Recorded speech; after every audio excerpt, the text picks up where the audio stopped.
5, 6, 7, 8. 1, 2, 3, 4, 5, 6, 7, 8. What's up, guys? So glad that you joined us this evening. My name is Stephanie. I will be giving you some announcements for the evening. First things first. We have no programming next Wednesday. What? Yeah, you heard it right. You heard it right here. We will not be in the building next week, but we do have something special for you that night. We will be releasing our video on the Trinity. So some of the questions that some of you guys had will be answered. So you'll be able to see that on YouTube. We'll send out a link. And the second thing I have is we are going to be gathering in person for worship on March 20th. So this is going to be student-led. We hope that you guys will participate in that. Maybe some of you guys want to be involved in it. If so, please let one of us know. We'll get you plugged in and see how we can do that. And we're going to get ready to transition into the message. So, Oasis, you're going to be in week 2 of On the Surface. And Wake, you are going to be listening to What Would Jesus Do, week 2. And so, look no more. We present you the video.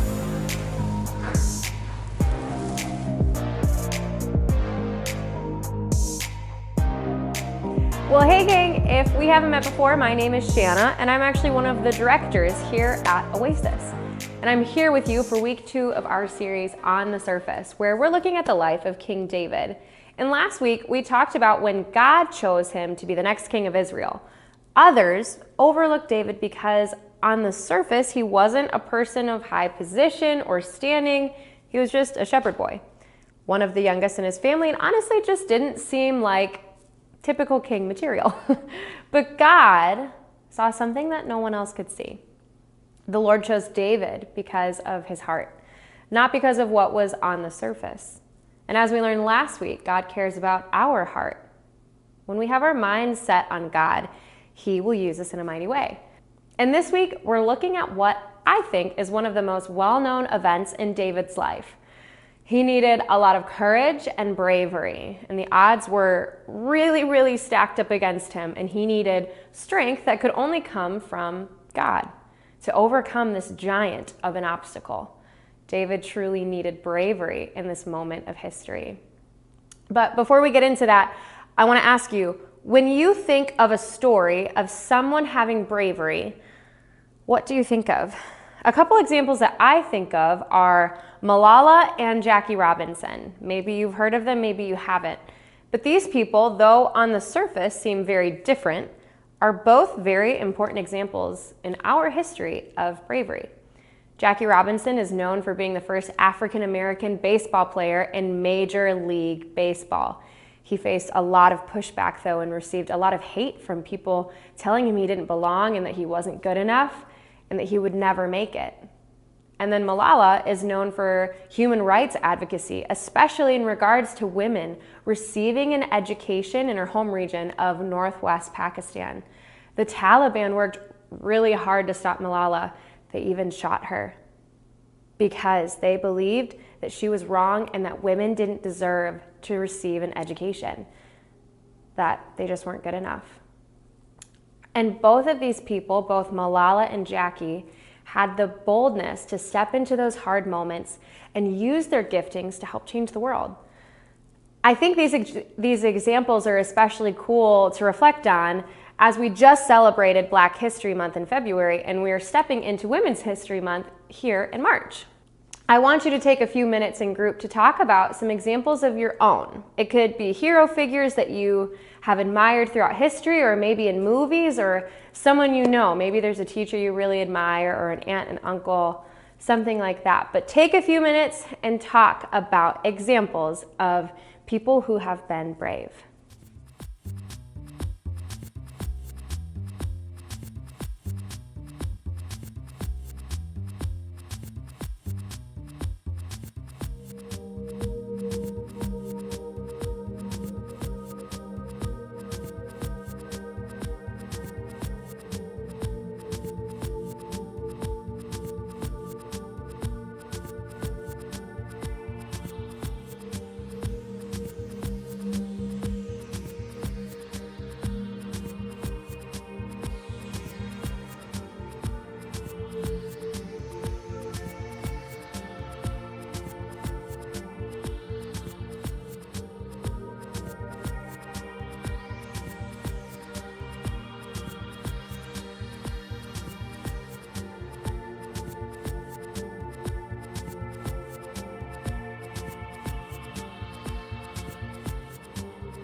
All right, well, awesome. I hope you were able to share some examples of people who exhibited bravery. And when we think of bravery, usually we think of someone that has courage or isn't afraid of something. Just like Jackie Robinson and Malala, they have a certain boldness about them. What really makes a person brave is when their mission is not focused around themselves, but on how they can help make the world at large a better place, not just for them, but for everyone. And bravery causes someone to have courage and drive to overcome a situation. And I believe there will be times in your life where you need to be brave. Maybe you've already had some of those moments though. Tonight, I want us to look at what David does in the face of a tough situation and how he shows bravery. But more importantly, we're going to focus on what made David so brave. David was full of bravery because he had faith in the power of God. Before we get to David's significant moment of bravery, let's get a little backstory of what leads to this particular moment in David's life. As we saw last week, we saw that David was anointed the next king. But at this point in time, Saul was still the king of Israel. David became Saul's servant in the meantime. Saul liked David very much and anointed him as the king's armor bearer. So David would carry and prepare Saul's armor when they went into battle. David was still responsible, though, for tending to his family's sheep and was still a shepherd. So when his brothers were in the Israelite army, his father asked David to go and bring them supplies, to give them food. And when David arrives, he sees the armies forming battle lines as if they're ready to fight. And then Goliath comes out and taunts Israel. But Israel doesn't face Goliath, they retreat in fear. And David saw this and he realized that they were not putting their full trust in God. So he wanted to do something about it. He absolutely trusted that God was with them and would give them victory. When the words that David spoke were heard, they repeated them before Saul, and he sent for them. And David said to Saul, "Let no man's heart fail because of him. Your servant will go and fight with this Philistine." And Saul said to David, "You are not able to go against this Philistine to fight with him, for you're but a youth, and he has been a man of war from his youth." But David said to Saul, "Your servant used to keep sheep for his father. And when there came a lion or a bear and took a lamb from the flock, I went after him, and I struck him and delivered it out of his mouth. And if it arose against me, I caught him by his beard and struck him and killed him. Your servant has struck down both lions and bears, and this uncircumcised Philistine shall be just like one of them. For he has defied the armies of the living God." And David said, "The Lord who delivered me from the paw of the lion and from the paw of the bear will deliver me from the hand of the Philistine." And Saul said to David, "All right, go, and the Lord be with you." Okay, so listen to this. Goliath was a bad dude. He was 9 feet, 9 inches tall, and he wore armor that literally weighs as much as I do. It's over 100 pounds. And just the tip of his spear was 15 pounds. Needless to say, you would not want to face this giant. Not only was he an incredibly feared warrior, but he was also just not a nice guy. He insulted the Israelite army and God. To put it simply, Goliath was a really, really big bully. And when David arrives at the camp, he's shocked that no one is stepping up to defend Israel in God's name. So to everyone else's surprise, David offers himself as the one to fight Goliath. David was not a trained warrior, and he had no experience on the battlefield. So on the surface, he seemed like the absolute most unqualified person for the job. But David had bravery and courage to step up and confront Goliath. But what made David so brave? Because this was no small task. I want you to talk for a minute in your group and just talk about why. Why do you think David was so brave?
All right, I don't know what you guys talked about in your discussion, but this is what we know from Scripture. David's bravery came from knowing God was with him. David didn't have any fancy armor or combat training to back him up. He had something entirely different: complete trust in God. David relied on the power of God and knew that God would give him the strength that he needed to overcome this giant. God had given him the strength to overcome lions and bears and other beasts in the past as a shepherd. And this, to him, was no different. Now, Goliath was huge, a huge, unbeatable force. He seemed impossible to defeat. But David still trusted that God would deliver him and give him victory over Goliath. He knew the Lord was with him. Now, we will not face a 9-foot giant with armor that weighs as much as your small group leader.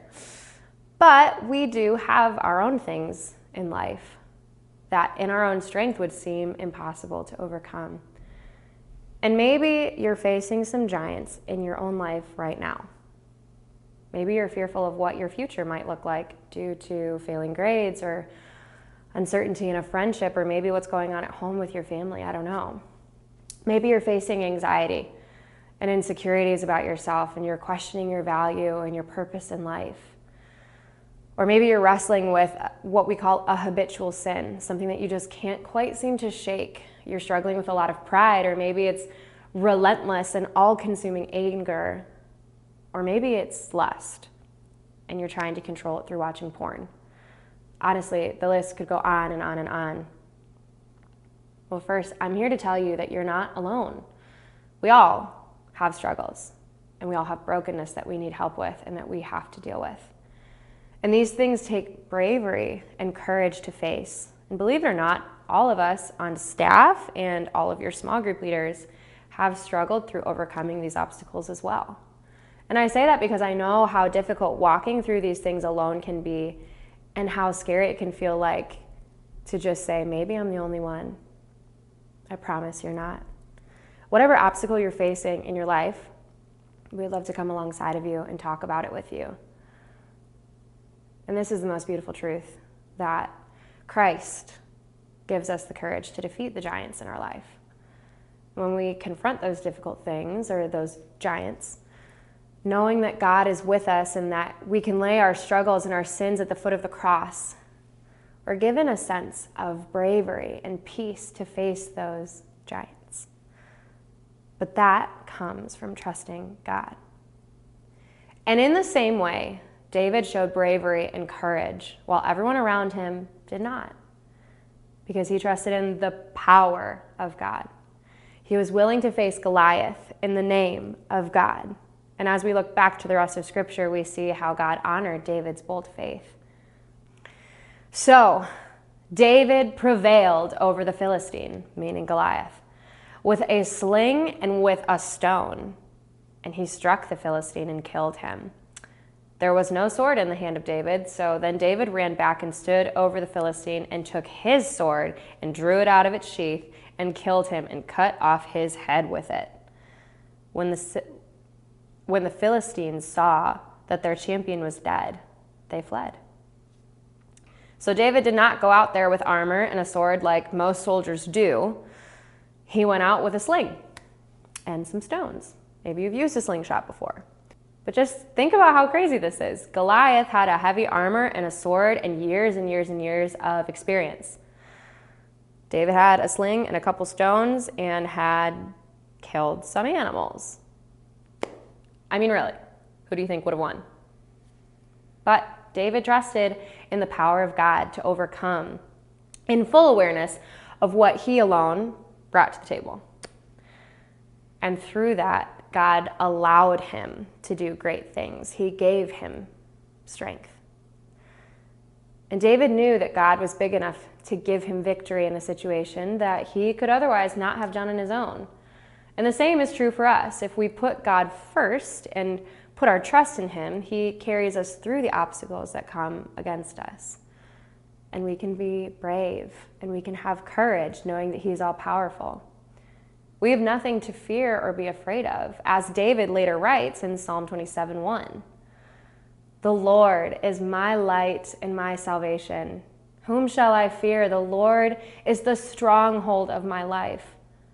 Of whom shall I be afraid? David trusted God's power over his own ability, and he was awarded victory. When you face difficult situations or even the sins that you can't overcome, who are you trusting? Are you trusting your own ability, or are you relying on God? When we rely on ourselves, we reach the end of our limits. We burn out, and ultimately we end up failing. It's only through God's power that we can overcome hardships that we're facing. But have you ever trusted God in those situations and it didn't work out the way that you thought it should? What do we do then? Does it mean that God's not there or that he wasn't on our side? I want to pause just for a few minutes to reflect on this. Small group leaders, I encourage you to either lead this time through discussion or maybe try reflecting through answering these questions on your own through writing them down on a piece of paper. It's up to you, but we're going to pause for just 3 minutes and then we'll wrap up.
As you finish reflecting on this, I want to offer up a situation in my own life when this was true. I remember a time when I was in college and a friend of mine had gotten into a car accident on a really snowy day on her way home from church. She worked with me at the same church. She was in critical condition for 2 days, and then she very tragically passed away. Like I said, she worked at the same church as me and had the most adorable adopted daughter and a husband that loved her very much. And during that time, as a church, we all prayed for her. We prayed for her healing and that she would recover, but she never did. And I remember our church community really struggling with her passing. We were all really good friends with her. She was one of the most bubbly personalities on our staff. And we knew that she was much happier because she was with God, the one person that she loved and trusted most of all, but we missed her. And we didn't want to have to say goodbye the way that we had to. And it's a situation where I felt like the way that the events happened couldn't have been God's will, but it was. And looking back now, I know God used Ashley's life to bring so many people closer to God. The same was even true in her passing away. Everyone knew who she was and knew that she trusted God with everything within her. She knew her purpose in life was to live for Him, and He honored her very clearly. Even though God didn't heal Ashley, a lot of people ended up hearing the gospel for the first time at her funeral. And He allowed her life to just be a really powerful testimony. Ashley conquered a lot of Goliaths throughout her life, a lot of giants. And her greatest desire always was just to be united with Jesus. And I know that that's where she's at right now. And I know that she's the happiest she's ever been. But it didn't feel like God answered the prayer that we were all praying. But God calls us to trust Him in all things, even when the events that we find ourselves in just don't make sense to us at the time. When we see God's power, we have bravery that we didn't know that we could have. David had the same bravery. He believed that whether he lived or died when he faced off with Goliath, that his faith and trust in God would glorify Him. And that's all that mattered to him. This bravery only comes through Christ, and we must trust in His ability, not on our own. So as the Goliath moments start to arise in your lives, I hope that you begin to focus on placing your trust in God's power during those tough moments. He may not answer your prayers in the way that you expect Him to, but a lot of the time, He ends up doing a lot of powerful things that you never knew were possible. Knowing that we can trust Him because He is truly for us and is willing and able to lead us through those tough circumstances and ultimately to new life in Him is what carries us forward. I hope that you guys have a great time discussing this in your small groups. I love you. I care for you. If there's ever anything that you need, please reach out to your small group leaders. You can reach out to us. But have a great night. We'll see you next week.